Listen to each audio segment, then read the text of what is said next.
Okay, on April 20th, 1999, Eric Harris and Dylan Klebold walked into Columbine High School and killed 14 students, one teacher, and injured 23 others. This so far has been the deadliest shooting in the nation. Following this has been numerous school shootings along with many other public shootings. There have been hundreds of deaths over the past 2 decades that have been caused by mass gun shootings. These mass shootings have been the topic of debates over the years. There have been many resolutions that different people, government officials, and politicians have brought to the table. One of the solutions that they have come up with is tougher restrictions on handguns. The restrictions on purchasing and possessing handguns. In 1994, the Brady Bill was passed that was named for the press aide who was injured in an assassination attempt on Ronald Reagan. This put a mandatory 5-day waiting period on a background check on the purchase of handguns. Later, the Supreme Court ruled that bill unconstitutional because of infringement on states' rights. It was ended up rewritten for an immediate response on the background check to the gun dealers. It's also a crime to leave loaded weapons within easy access of minors. Also, minors under 18 are prohibited from even possessing guns and under 21 from purchasing guns. According to surveys over the past years, gun ownership has remained steady at about 30%, and in fact, in 1977, was at an all-time high of over 50%. In 2004, 34% of homes owned a gun, and on an individual basis, the most percentage of people that owned guns were males, white, or 50 to 64, and had a median income of $60,000. And on that note, 15-year-old Charles Williams opened fire in his Santana, California high school, killing 2 classmates and injuring 13 others. Williams got the gun from his father's locked gun cabinet in his home. So most of the time, we see that people find ways to get guns, even going around these laws. If they want them, they find a way to get them. Another aspect of the resolution is people claim that the psychological help needs to be offered to people. Bernie Sanders stated that we must greatly expand and improve our mental health capabilities so individuals and families can get the psychological help they need it when they need it. But in fact, only 4.3% of the severely mentally ill ever commit any act of violence.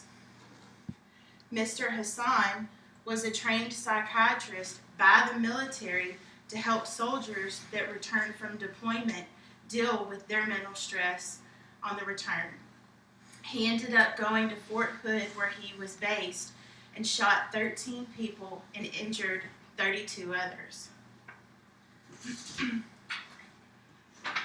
How do we really know who will need help? This law would only help patients who are already under the care of a physician. Mark Heyman, a professional of mental health law at University of Chicago, told the Chicago Tribune that given the leaks in our system, this does nothing to keep us any safer. It will only hurt people with mental illness and not do anything to protect us. Suljan Talvak, an 18-year-old man who was described as a generous, shy boy by his family, walked into a popular Salt Lake City, Utah shopping mall, killing 5 and injuring 4. The only experiences the family could come up with were his struggles to adapt to U.S. life and a few incidences of rejection at school. So this proves that we can't really predict who will need psychological help. Another debate is to broaden the concealed handgun laws to allow more people to carry guns. Oregon State Representative Dennis Richardson has made it well known that he believes that gun bans on school property must be overturned. He believes that the teachers should have necessary tools to protect their children. Texas is among the 18 states that allow faculty, students, and others to carry concealed handguns. And in fact, there's many more states that leave it up to the school. And there's still quite a few states that prohibit the carry of concealed handguns. I believe that people should have the option, given a public work environment, to go through proper training and learn how to safeguard themselves and others. There's many different options besides guns also that we could use to protect ourselves and our children. Gun control has become a very hot topic among the politicians running for president this year. Although I believe that there's no right or wrong answer for this topic, many people have brought many different ideas to the table on helping protect against further incidents.